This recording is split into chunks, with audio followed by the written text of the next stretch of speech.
പണ്ട് ചെറുതാവുമ്പോൾ ട്രെയിനൊക്കെ കാണുമ്പോൾ ഉണ്ടായിരുന്ന അതേ എക്സൈറ്റ്മെന്റ് ആണ് ഇപ്പൊ എന്റെ മുഖത്ത് നിങ്ങൾ കണ്ടത്. കുറെ ആയിട്ട് ബക്കറ്റ് ലിസ്റ്റിൽ ഉണ്ടായിരുന്ന ഒരു പ്ലേസ് ആണ് ഇട്ടത്, അതായത് ഹനോയിലെ ട്രെയിൻ സ്ട്രീറ്റ്. ഞങ്ങളുടെ വിയറ്റ്നാം ട്രിപ്പിൽ ഹനോയ് ചൂസ് ചെയ്യാനുള്ള മെയിൻ കാരണം തന്നെ ഈ ഒരു ട്രെയിൻ സ്ട്രീറ്റ് ആണ്. അങ്ങനെ ഓടിച്ചെന്നാലൊന്നും നമുക്കിത് കാണാൻ പറ്റില്ല. ട്രെയിന് വരുന്നതിനും പോണേനൊക്കെ കറക്റ്റ് ടൈം ഉണ്ട്.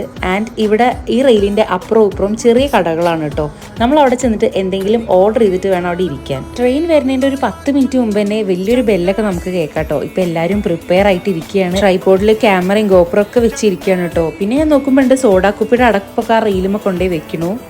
യെസ്, അങ്ങനെ ട്രെയിൻ വന്നപ്പോൾ ഞാൻ നല്ല എക്സൈറ്റഡ് ആയിരുന്നു. കാരണം നമ്മളുടെ തൊട്ടില്ല എന്നുള്ള പോലെയാണ് പോണത്. അടുത്തെത്തിയപ്പോൾ തന്നെ ഞാനൊന്ന് പേടിച്ചു ചെറുതായിട്ട്. പക്ഷേ ഇത് എക്സ്പീരിയൻസ് ചെയ്യാൻ അടിപൊളിയാണ്. നമ്മളൊക്കെ പ്ലാറ്റ്ഫോമിൽ നിന്ന് ട്രെയിൻ വരുമ്പോഴേക്കും എത്ര അകലം ബാക്കിലേക്കല്ലേ നിൽക്കുക. ഇതെന്ന് പറഞ്ഞു കഴിഞ്ഞാൽ അത്രയും അടുത്തു കൂടിയാണ് പോവുക.